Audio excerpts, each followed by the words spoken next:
As we deepen into our service and share our opening words for this morning. Have compassion for everyone you meet, even if they don't want it.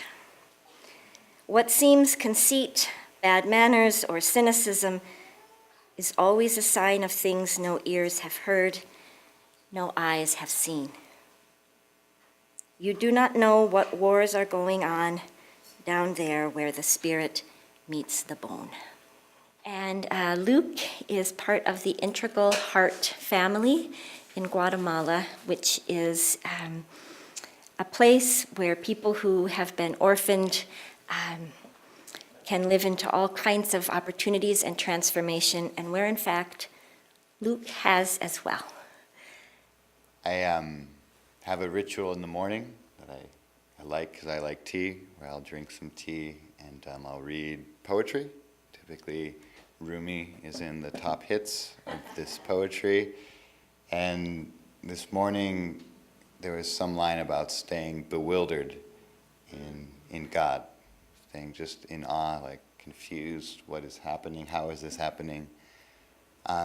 So it's quite bewildering to me in a real sense that I've been, I think about 30 days now in Bismarck. I leave on Tuesday. My first offering here was a kirtan on that first beautiful day in May. When was this? Maybe May 15th? No, April 15th. And there was a small group of us. That's where I met Alicia. And now, at the end of this trip, this was not planned at the beginning of this trip. I'm hearing a song that we sung here, and I can also follow this thread, and we're going to put thread into this because we got to stay with the weaving metaphor. Stick to one metaphor, Luke, and don't go elsewhere. So I can also understand that in November I met Jim, and through Jim met Jim and Angie, these legends. And through that, he came to our 4th annual Thanks Living fundraiser at the Walrus, which is, I always consider, the flagship event, the first event we did that allowed us to open this center. So I met him, and through Angie's connections, did like a last-minute cacao ceremony in Kirtan before I left here in November. And so I can, with my human mind, trace this thread back that far, but it's then from there, it's where do you want to go with it? Because the way thread actually works in a tapestry, you can really connect it any way that is convenient for you. This is a really nice way I've connected it, but I could also maybe connect it to, I don't know, something mundane and that I'm not even thinking like, oh, it's because you had breakfast that day, or it's because, all these things weave together the stories of our life. And what can be surprising, this isn't a good example because there's only 2 colors, is Mark-Lee and Owen. Are you guys still here? Did you go with? Okay, you're not playing in the playroom. Good, you're too old.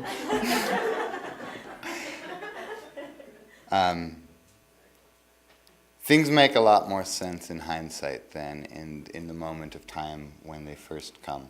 And it's easy to trace back, let's say there was a different color of thread in here, and we might kind of be like, oh, did they run out of black thread? What's this blue doing in here? But if you follow the tapestry in 3, 4, 5 years, it's possible that the red and black will be gone, and what was this little thread that was interwoven quite unnoticeably and at the time inconsequentially becomes sort of the entire fabric. So as you guys, I'm not so old that I'm like going to give you an old man speech, but as you live your lives, you might start to see that. What caused me to be an English major is also a long story I won't get into, but I can look back and see that I was in an English class and I liked it, and then I saw this flyer on a wall, and that got me a job in telemarketing, a joy.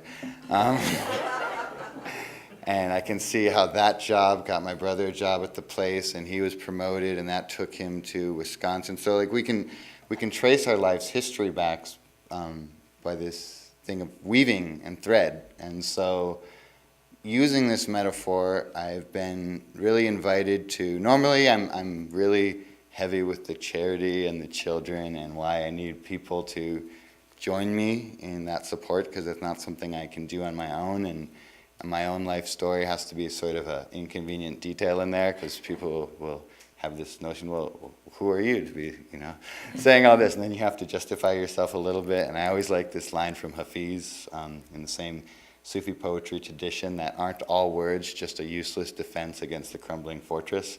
So it's like, what am I trying to defend by having to tell this story? But I'm really glad, in a way. This year for me has been a lot about integration and integrating. I sort of have been on this spiritual path that has been quite surprising to me. And then part of that path has been this charity. And especially in like Bismarck, North Dakota, it didn't feel like I could ever really mix the two and be like, okay, here's a Mayan cacao ceremony, here's some yoga, here's some Buddhist meditation, and well, now nobody's going to want to support my charity because they think I'm in all this woo-woo. So I better just like advocate the kids. But jumping into my own thread of my story, this is very surprising and bewildering that So last weekend on Sunday, I was just leaving the Catholic monastery in Richardson, and I've, over the last 4.5 years, spent a lot of times in ashrams and monasteries, mostly Buddhist ones. And 4 years ago, I would have had a strong aversion towards joining up with the Catholics. So my mom has left, so it's okay, I can say this now. She had to go to Catholic church. So I would have had a strong aversion to that, because the way that was presented to me was quite drastic and dramatic, and it didn't at the time sit with where my heart wanted to journey on its own. And Jim, you've never shared this personally, so I don't want to like share a story that I've heard from other people from you, but you got brought up in a conversation, and this was shortly before the next day I was going into just 3 days, a relatively short silent retreat, into this monastery. And he mentioned how like Jim's a Jedi and he's got like this yoga stuff going on over here, and he's still able to be a Catholic, and that was kind of inspiring for me. And I realized this wasn't something I wanted to have as a weight on me or run away from. I wanted to find out the reason I was baptized Catholic and sink into the good of that. And it was really beautiful with the monks. Like I was in silence for 2 days. I joined them in the prayers, but then I joined them for meals. And somehow on my third night, I'm sitting up late in a library, which is a great place if you're an English major. And I'm reading Rumi and playing chess with a guy about my age who's about to take vows as a monk. And he shared with me his own journey, and I was able to just like look with respect and reverence, and I shared with him my journey, and we didn't really feel like we were on much different journeys, because all of those are outside details. And then I was filling up the car I borrowed to get out to Richardson, and across the gas station there was one of those little libraries, which I tried to raid that little library once. It was full of food, so I didn't really understand. Like, where are all the books? I have food. So most of them were books that didn't speak to me, and I felt good to grab this one because it was short, and I was like, great, I can get through that. And I haven't read it yet, but I opened to this one little passage from Mother Teresa's journal and diary, and I know this tapestry is all over the place now, but we're going to weave it all together, so it's going to make some sense. So she writes, "The desert lays bare in our hearts. It sweeps away our pretexts, our alibis, our imperfect images of God. It reduces us to the essential. It places us before our own truth, leaving no possibility of escape. This can be beneficial to faith itself, for it is then at the very heart of our misery that the marvels of God's mercy are manifested. At the heart of our gravity is grace." Pay no attention to the beeping in the background. Now we're going to have, no, don't mix my metaphors. I have to stay with weaving here, I promise. Promises were made. All right. At the heart of our gravity is grace, the extraordinary power of God which is effective only in our weaknesses. Though it traverses desert paths which may resemble those over which the temptation to atheism can lead, the experience of the contemplative is not negative. The absence of the transcendent God is also, paradoxically, his immanent presence. So in the journey of my life, in 2007, somehow it's like 12 years ago-ish now, I graduated with an English philosophy major, so I knew I would never get a real job, Owen. In Chile, and there's a lot of pressure when you graduate college, because it's like, oh, 6 months, and then you got to start paying back this $33,000 that you owe. And I thought, well, why don't we just make it an even 40 grand? And I took out an alternative student loan of $7,000 to hitchhike from Chile to Alaska, because I took the wrong moral from Into the Wild, I guess. And read too much Kerouac in college, and I didn't make it. I ended up another story and thread of my life when I was 13 and 14 and went on a church mission from Cathedral to Guatemala to build houses for the poor, and also probably what I was most interested in, that was like a nice detail, but I wanted to collect insects as my studies of an amateur entomologist, and figured Central America I'd get some insects that you don't get around here with winter and whatnot. And I got some very good insects and had a very good intense talk with a man at customs who ultimately let me keep my insects, which was great. And then as I'm hitchhiking from Chile to Alaska, I emailed the director of the God Shell Project, where I'd spent a couple weeks as a teenager, and he convinced me to stay there for a year. And on my 12th day, the director of all the social programming in Guatemala, so that's 12 departments, 200 staff members, mostly in Spanish, quit. And on day 15 or something, I was that person at 22. So they made a really bad decision in hiring a young 22-year-old with liberal arts majors to direct a very large charity. But I kept that for 4 years, and I left. And then I took to the road to really service this inner. I'd always been a writer since I got a little cat journal in the 3rd grade. This had always been part of my life. By this time, I had meaning. I felt I can look back and never feel like I was on the wrong path, because I felt like I was always following my sincerity, even if that led me away from. It's very difficult in some ways to, say, leave a faith or a religion that everyone around you is telling you, and not only would that be a bad idea, but like eternal damnation. Are you sure you want to play with that fire? Literally. So I can look back, though, and it makes sense now because I know where I was going. I didn't know where I was going then, and I was very happy. That was a journey in itself, struggling to make my ends meet. There was one moment when I was about to give up hope, when everyone around me was like, "Hey, you were on ABC News 20 with interviewed by Christian Amanpour. You have this amazing resume from the 4 years you were in Guatemala. Why don't you just get a high-paying job, save up money, and then follow your heart?" And I just couldn't do that, but I saw at one moment, I was in $5,000 credit card debt. I had no consistent writing gigs and was making a couple $100s a month. And there was 2 voices, one of a dear brother, actual biological brother, and the other one was my grandpa, and their message was, "I think you should just keep going and things will work out." So things did. Things worked out where I could find basically unlimited writing work, make $30 an hour doing that. My expenses were very low because I'd lived I'd lived in the 3rd world most of this time, where if you bring in $300-400, you're not like, what am I going to do? You're like, all right, I just got to budget efficiently this month. And right when I got to that place of feeling like I had spent 3 years, it really felt like I was in the trenches, lifting mud on a daily basis and just working harder, and it was no wonder that wasn't going to work out, because I was working, and this would take more years of learning, but I was working the wrong way. I was applying my own effort instead of just surrendering to how I can be of service first to myself and my needs, and then extending that out. And so what collapsed was my body.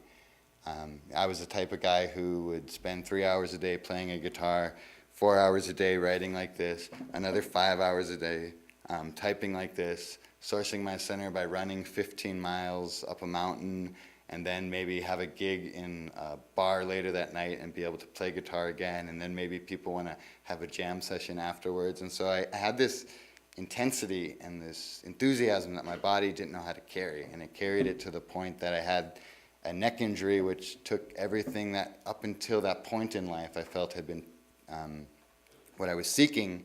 It took everything off the plate. I wasn't able to sit at a computer for more than 5 minutes without my arm spasming out in pain. I wasn't able, for the first time in 17 years, I left my guitar behind.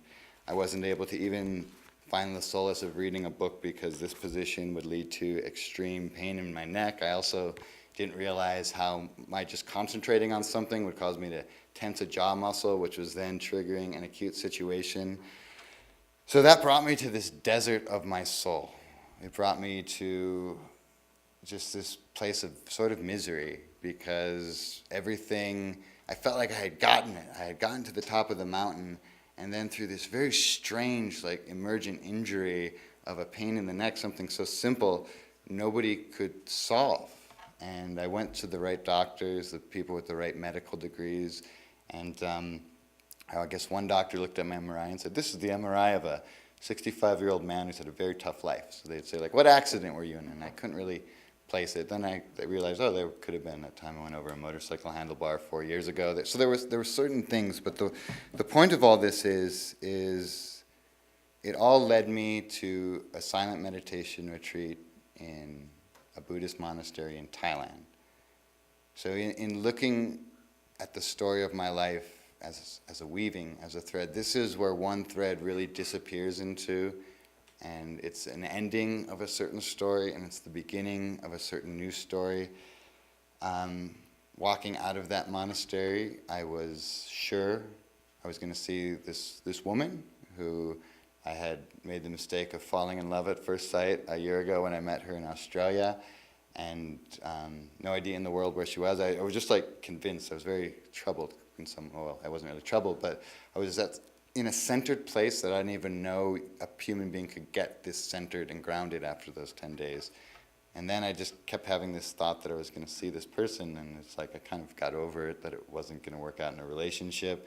And then I walked down the mountain from this monastery, heard my name called from a motorbike, and then another 1.5-year story began, because it was this Australian woman I had met in an island off the coast of Nicaragua. And so I left Asia still with this neck condition, but I can see now, this was 3.5 years ago, I can see that thread very clearly now. I can know what it's led to in life. I can see how before that monastery, to back up, there was this moment. I'm in Saigon, Vietnam. And Vietnam was kind of blighted the whole way. I didn't have the right visa, so I had like no money left, and I had to basically pay a bribe to get in or be flown back to Singapore, where there was no reason for me to be there. It was just a place of a connecting flight, so either buy a new flight to get out of Singapore. So I was in this rainstorm on the back of a motorbike of my couch surfing host in Vietnam. And for like the previous 6 months, I have just been trying to get better, trying to like regain this old life that I felt like I had finally made it to the top of the mountain, and I was like being pushed off by this injury.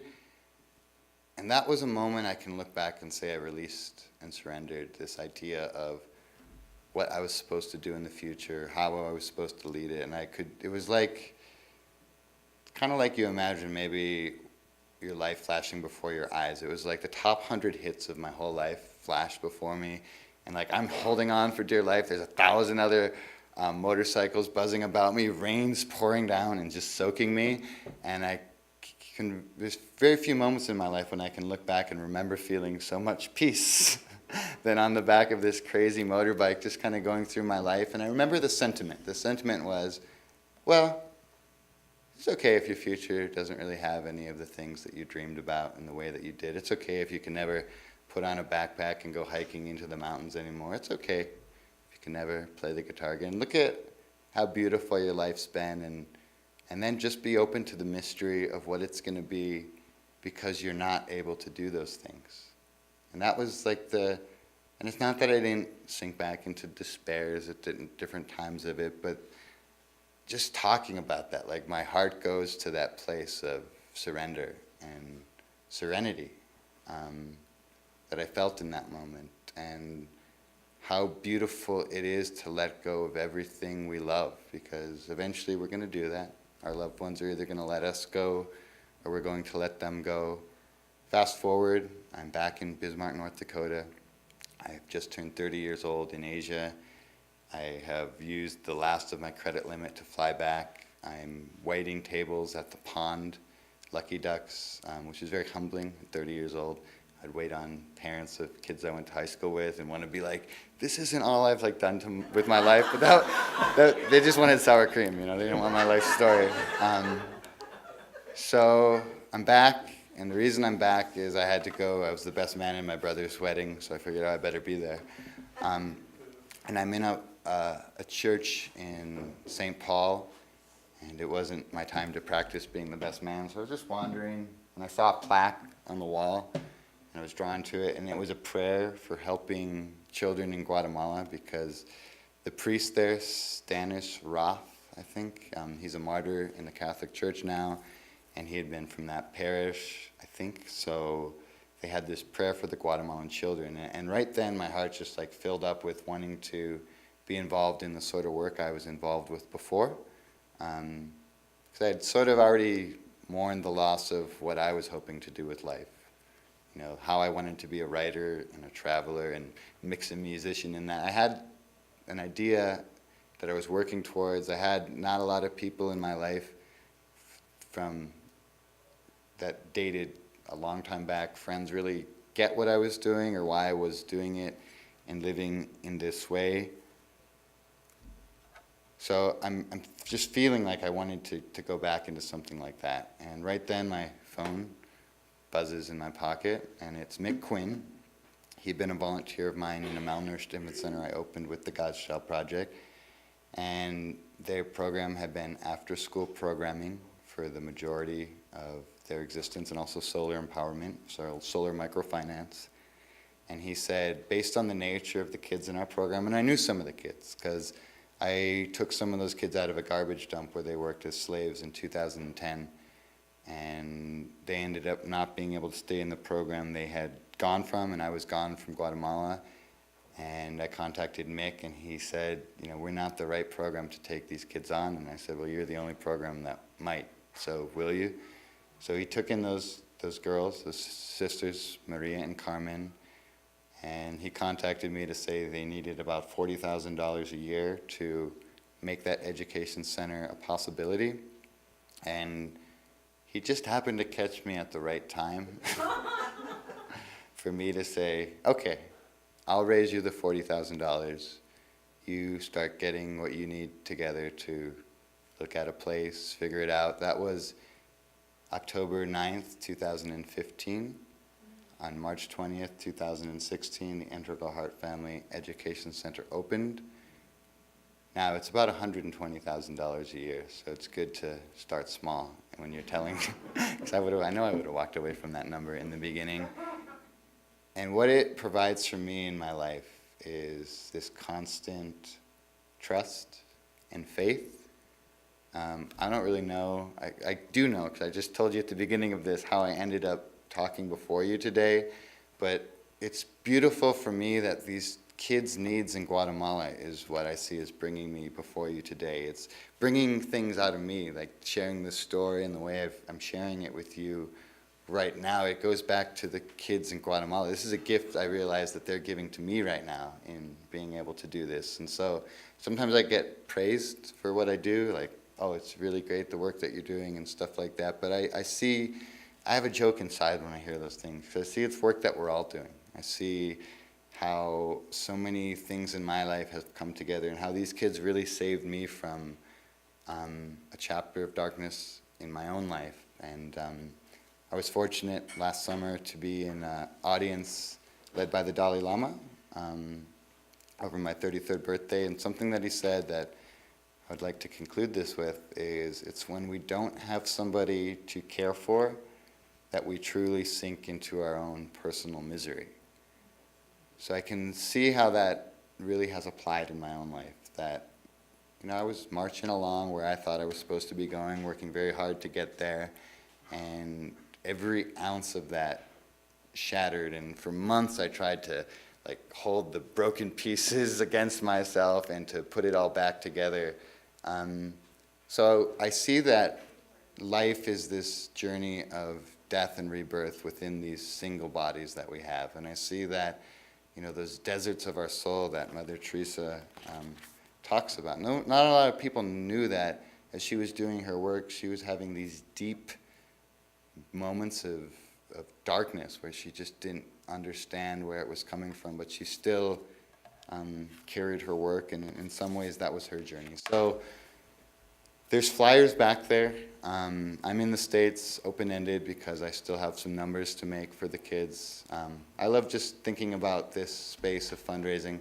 I'm called the outreach director, not the fundraising director, because nobody wants to talk to the fundraising director. But if something in your heart makes you feel called to help out in any way, what I'm really seeking is people that can commit to an ongoing relationship. What that looks like for some people is $10 a month. Some people say, oh, I don't really like to do that, so here's a donation now. And all that works. Just all I would ask is take a sheet of the paper, check out our website, read it for yourselves. My email's on the bottom, and this is a warm invitation, not an expectation. So thank you for allowing me to come and share some of this. And I would like to conclude with the meditation we did every night in that monastery in Thailand. So aren't all words just a useless defense against the crumbling fortress? Let's get out of that fortress and enter some silence together. So just be a few-minute meditation. So closing our eyes, connecting to our breath, allowing our breath to come into our heart, practicing inhaling joy into the heart and exhaling a big smile on your face. The biggest smile you've ever smiled. Our eyes are all closed, so no one can see you. From this place, we'll practice our loving kindness meditation. From the heart, in your own mind, repeat these words. May I be happy. May I be well. May I be far away from troubles and dangers. And may I not be deprived of the good fortune I have attained. May I live in peace. I am a stranger learning to worship the strangers around me. Whoever you are, whoever I may become. Blessed be, namaste, amen.